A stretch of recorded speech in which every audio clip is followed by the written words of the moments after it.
0870. We're back. Doug Sunseri, Albert Nico, your weekend lawyers, all things legal.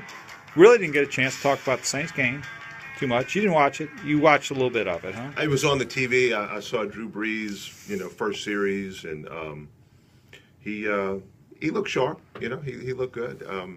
There's some timing things I think they have to work out because he's missed some time with some of these new guys. His timing was good yesterday. No, I know, but there was a pass or two that he knew he missed and threw behind a guy and things like that. That I think will just get better and better as he gets some more reps with all the new talent on the team. My observation is winning and losing preseason means absolutely zero. No, of course not. So the score is irrelevant. But number two, I thought it was impressive that the Saints' second team actually beat the first team of the Colts toward the end of the second quarter and the beginning of the third quarter.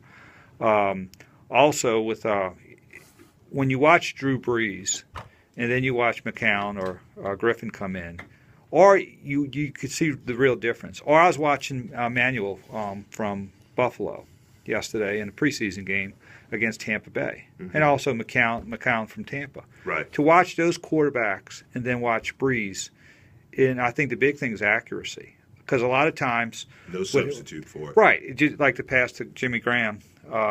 Is that like Manuel? I mean, he would get the ball, but maybe he got it on the right shoulder instead of the left shoulder, or he let him back, and they had to slow up a split second. And to watch, the difference between watching Brees and his accuracy versus the other thing I think that's a huge factor.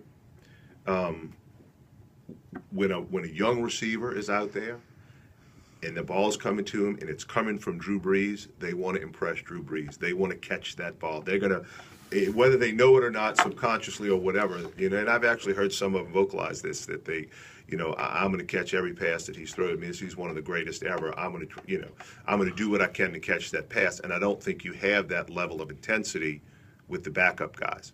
And plus his ball is easy to catch.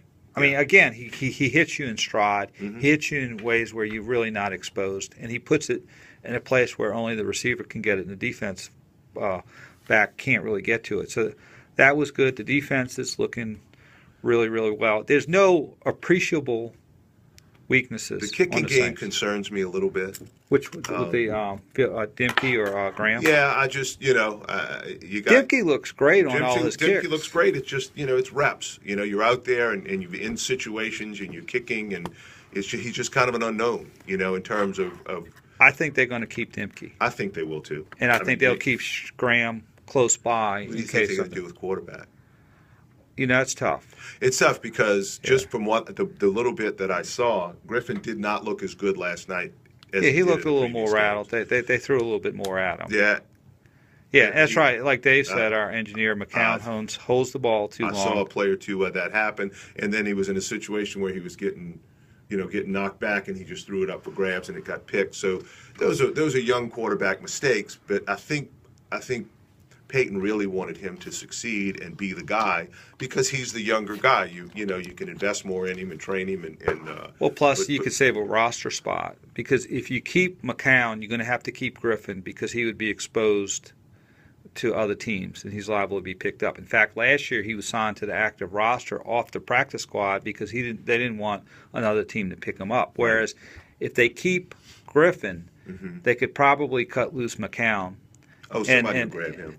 Maybe not, but I think they could cut him loose. I think there are too many teams out there. And you have a roster spot. Now, I think a couple of people who've helped themselves the last two games, Joe Morgan, I think he is probably edged up into the top six, and I think Al Toon is really on the bubble right now. It seems like he's sort of fading. But there's really no appreciable weaknesses on the team aside maybe for kicker. But Patrick Robinson played.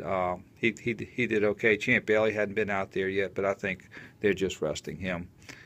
He probably doesn't need too much work to get ready. Right. So, but the preseason, as far as 3-0, means nothing. That means absolute zip. But the individual performances and the progress of a lot of the teams. And our cousin Vinny is doing great. Vinny Sunseri. Your cousin Vinny. My cousin Vinny is doing fantastic. Yeah.